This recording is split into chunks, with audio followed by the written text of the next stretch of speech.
Hello everyone, dear students, Master 2. Today we are going to continue with the rest of the lectures of syllabus design. Today we are going to see lecture number 5, which is about the negotiated syllabus towards learner autonomy. So, of course, when I say negotiated syllabus, here I'm talking about a syllabus where there is a negotiation, there is a discussion, there is a debate between the student and his own teachers. So the students and the teacher will play a great role in discussing their lectures or their lessons, or the piece of course that he is going or she is going to attend. So here we call it a negotiated syllabus. So negotiated syllabus. So in recent decades of language teaching, a shift from a teacher-centered to learner-centered approaches has been discernible. So it became something, let's say, very important. It proved itself that we should shift to, let's say, a more learner-centered classroom, putting more responsibilities on learners' shoulders in the process of learning. So that these learners will be responsible for their learning in the classroom. They will be very responsible. Okay, so if they are going to attend a session, they should take part in all the activities in the lesson presentation. So, teacher and autonomy for learner. Teachers are not agents who learn skills and then apply these skills to pedagogical purpose. So here, the teacher must be flexible, must be, let's say, an open-minded, person in the classroom. He's a guide, he's a facilitator, okay? He is not an agent who will tell you, do that, don't do this. So here, it is a matter of interaction between the teacher and his own students. So here, there is a kind of interchangeability in terms of knowledge, in terms of skills. So the teacher is not coming just to apply these skills to pedagogical purpose. Okay? There are certain psychological, social, academic, let's say, features that should be taken into account when we are going to present a lesson or to design a course. Teachers may bring into instruction many theoretically baseless practices abided by no valid framework for the development of instructional material. So here we may have teachers who really do think that when they come to the classroom, they should come with certain, let's say, they practice certain really invalid techniques or ways of teaching. Let's say, we cannot say techniques. For the development of instructional material, meaning here they came with a certain mentality that the students they must do this, they must listen to the teacher, they mustn't speak, or they mustn't. So there is a kind of let's say prior let's say understanding that when we come to the classroom, there is a kind of wall between the teacher and the students, and these are viewpoints that we struggle between the instructors. The needs of language learners, the particular instructional context, and the purpose of enhancing learner autonomy must inform the choice of the teacher in grammar instruction. So here, there is a kind of, let's say, so here the language learner, particularly when talking about the instruction, the classroom, inside the classroom, the course or the lesson delivery or lecture delivery, normally should focus on developing learners' autonomy. Okay, they must give them the chance to choose their lessons also by making such kind of what we call the needs assessment or needs analysis.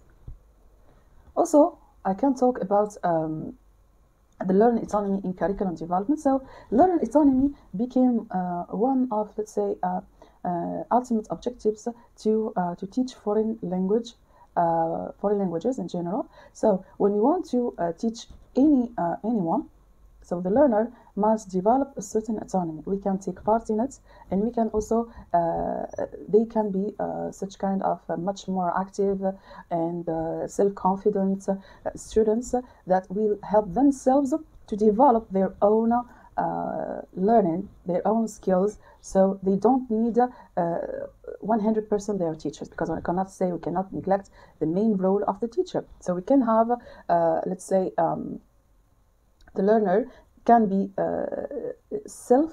let's say, dependent. So a person who has a certain self-reliance on himself rather than on the teacher or his peers, he'll be responsible for his own learning. So learner autonomy in curriculum development should be very important, let's say, or one of the ultimate objectives of designing a curriculum. So the learner, or the autonomous learner, is, according to Bunsen in 2009, capable of making the following decisions. He can do the following decisions. Determining the objectives. He can help his teacher or his instructor to determine the objectives of the course, which is one of the components of the syllabus design. So when we have an autonomous learner, meaning we have a person who is able to be an advanced learner, to be a good user of English, to be a person who can rely on himself. So this person, or this learner who is autonomous learner, can help the teacher to determine the objectives of the course, especially when we conduct this needs analysis in order to know what are their requirements, desires, wants, and so on. Defining content and progressions. So the autonomous learner, at the level of autonomy among these learners, will define the content of the lesson or the lecture, the content of the course. So will be defined by these learners' autonomy. Okay, and the progression of the course is, let's say, restricted to the level of autonomy among these learners. So this is very important, that amongst the main objectives of the development of any curriculum is to develop an autonomous learner. So selecting methods and techniques to be used, he is able, or he makes the instructor able to select methods and techniques to be used in the classroom, to select the type of method that will help him and his peers to learn a foreign language. An autonomous learner can monitor the procedures of acquisition properly, speaking about rhythm, time, and place, and evaluating what has been acquired. So the autonomous learner can help to monitor the procedures of acquisition, okay, properly, speaking about the rhythm, time, and place, meaning here that he is able to control his learning process. And at the same time, he'll be able, or he helps to evaluate what has been acquired, meaning they can express themselves to show better their own capacities, their own skills that they have acquired, they have promoted across the term. So here, the learner, the autonomous learner is not a learner who is, he's a person that can help himself, but only far from the classroom, far from the instructor. But the autonomous learner is the learner who can help in doing the process of syllabus design, starting from designing the objectives, the contents of the content, and even the instructional material. So they will help to design a syllabus for their course. They help to design their own, let's say, syllabus. They evaluate what has been acquired. They evaluate their progress. Okay, they can help themselves to go further than just talking about, let's say, what we have in the lesson, etc. There will be a person who can rely on himself during the university, during his undergraduation, and after graduation too. Also, we can talk about the autonomous learner from different perspectives. When we talk about Dam's definition, specification of an autonomous classroom. as a teaching and learning environment, where the teacher is expected to provide learners with possibility to be consciously involved in their own learning, to be autonomous learner. So he is a conscious learner, a person who is knowing exactly what is going on around him or her. So the teacher here is going to provide a certain environment where the students will be or will feel conscious, helpful, self-reliant person, self-confident person, a person who knows what is beneficial for him, what is not beneficial for him, why the teacher is selecting this activity, not that activity, why the teacher is giving him chance to take part in the lesson, not just keeping him cross-handed, waiting just for receiving information, receiving data from his own teacher without participating or doing anything. Also, let's talk more about the general or the reality now, what is going on concerning the curriculum developments due to many contributions in theory, in practice, about involving the learner in the design of syllabus. And this is the main objective of this lecture. So a change of language learner role involving more responsibility for learners with regard to choice of homework, choice of activity, and planning of small projects. So this can be a very, let's say, interesting and beneficial way to develop this kind of autonomous learner abilities. Also, the introduction of a logbook to be used by language learners for pursuing the process of learning inside as well as outside the classroom. So there be a kind of, let's say, transcripts that is used by the learner, language learner, specifically because we are studying English language. So this English language learner will be able to let a foot or a thumbprint in the learning process or in his own learning process inside the classroom and outside the classroom. So meaning recording every progress in their learning. Number 3, a focus on language learners' written as well as oral evaluation of the work as a responsibility. So here, the language learner, whether using writing or speaking, we evaluate, we give a feedback, okay, and make him part of the evaluation, responsible of his own evaluation, using different techniques. For example, I can make him make such kind of individual evaluation. They evaluate themselves after doing this by proofreading, by revising their written works, by recording their speech and making them re-listen to their speech to evaluate their own speech. So here I'm going to integrate them in even the evaluation process. I can also ask them, for example, to make peer evaluation. So one of the colleagues, the mates in the classroom, they will evaluate each other. So each one will take the other's work and evaluate it.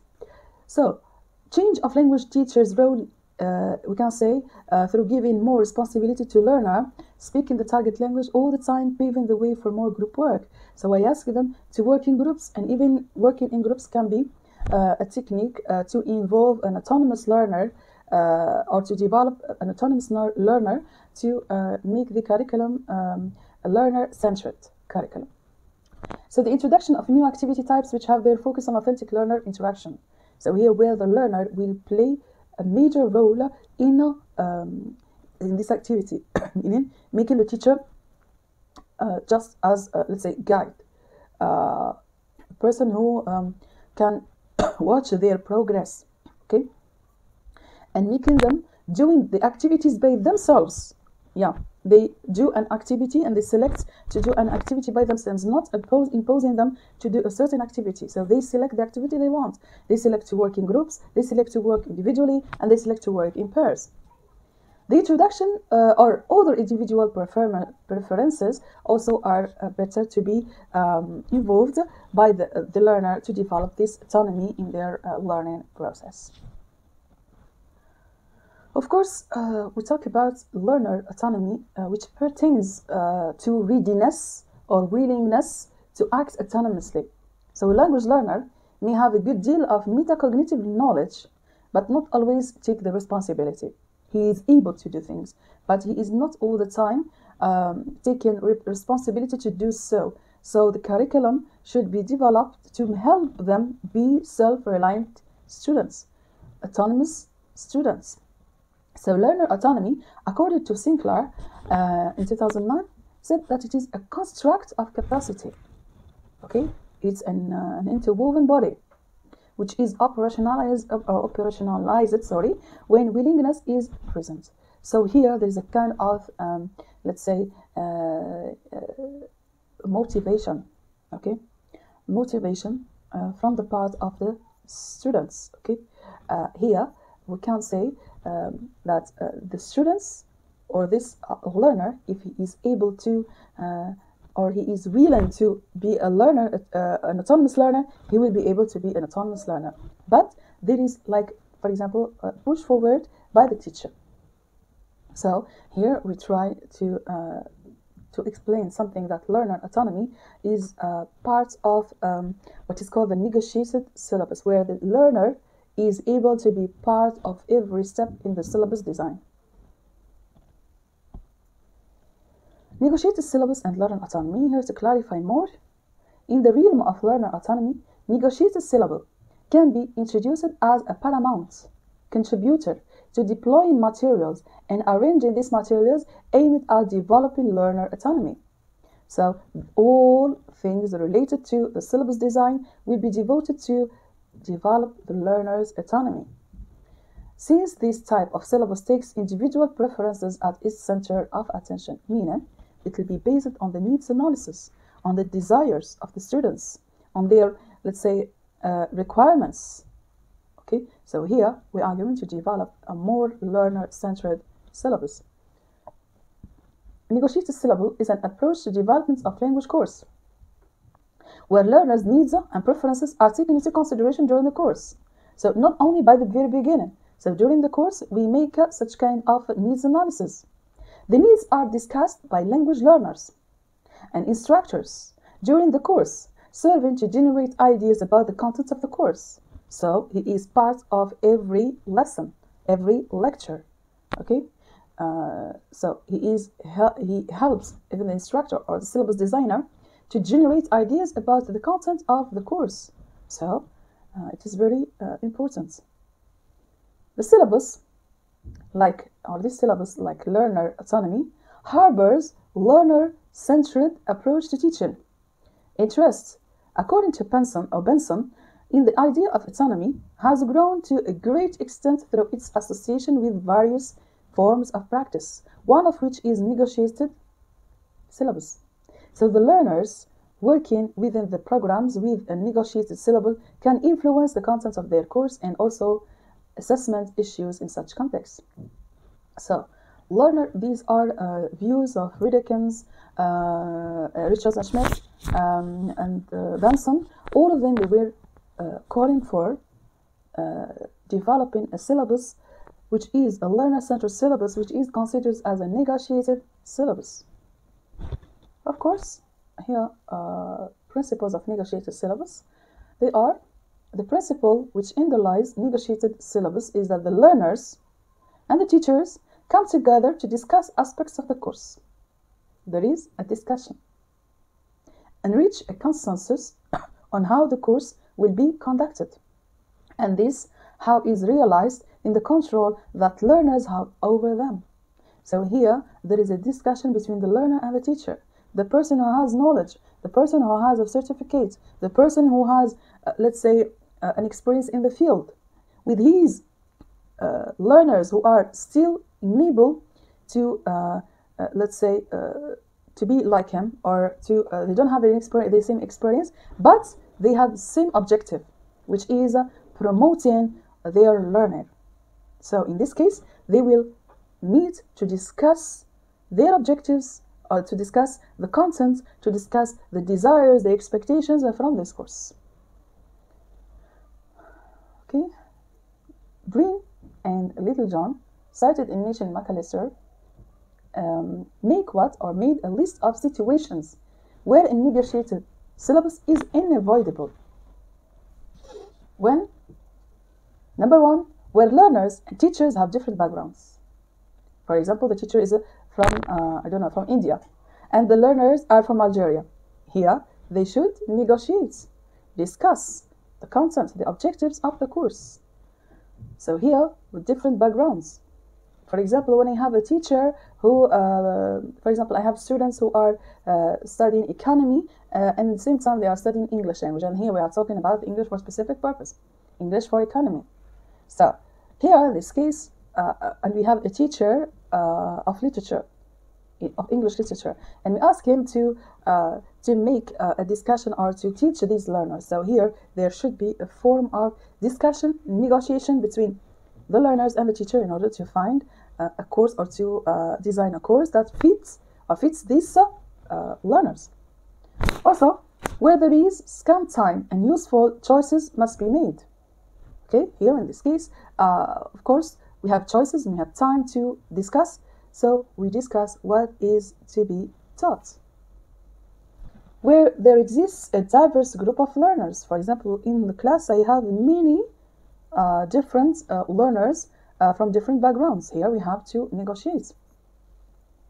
So here, the previous one, I'm talking about, let's say, the previous one, I'm talking about the diverse groups that can be from different, let's say, origins, different social backgrounds, different cultures. For example, they meet in the same classroom. Here we should take this into account, okay? Especially dealing with ethical considerations. Where initial needs analysis is not feasible, when the first phase of needs analysis is not feasible, when here it needs from time to time to discuss this in order to design even lesson 1, lesson 2, lesson 3, and so on. So no need to give the whole course lessons in one in one session, or just giving them the initial one, diagnosing the needs, and we carry on, we make the course. No, this is in case when this initial needs analysis is not feasible. Also, where there is not any course book. Here I have no course book to follow, so here I can negotiate with the students about the course content, about the techniques, different techniques we use in order to design, in order to evaluate, in order to present the lessons.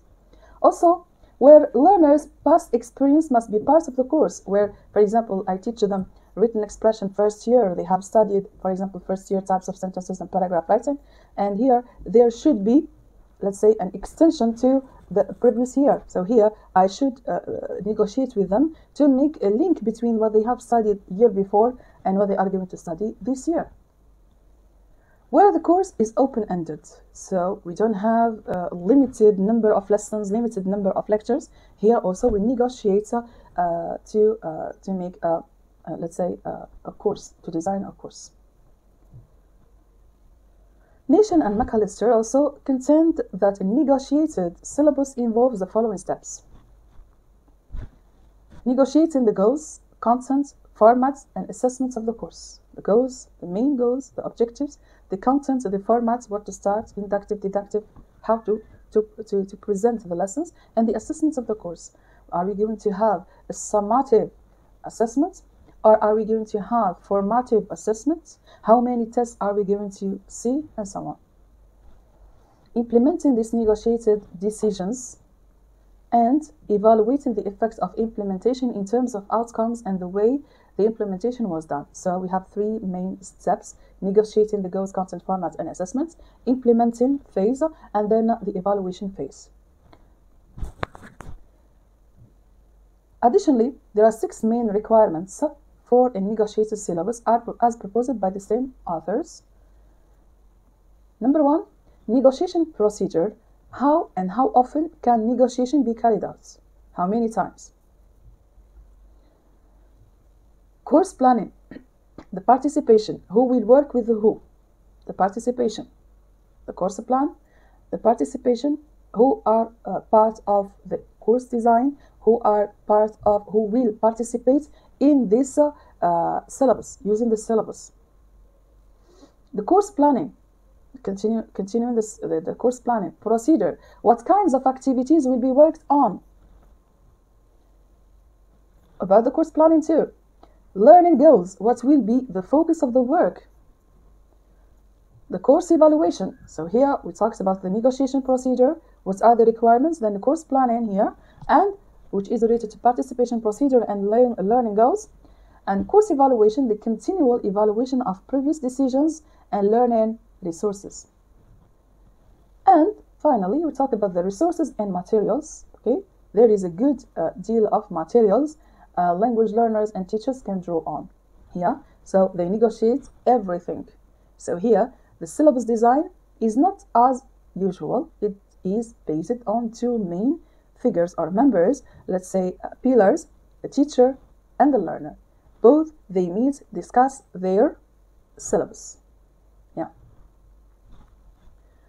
This is all about the negotiated syllabus for this lecture. Thank you very much for watching. I'll see you in the coming lecture.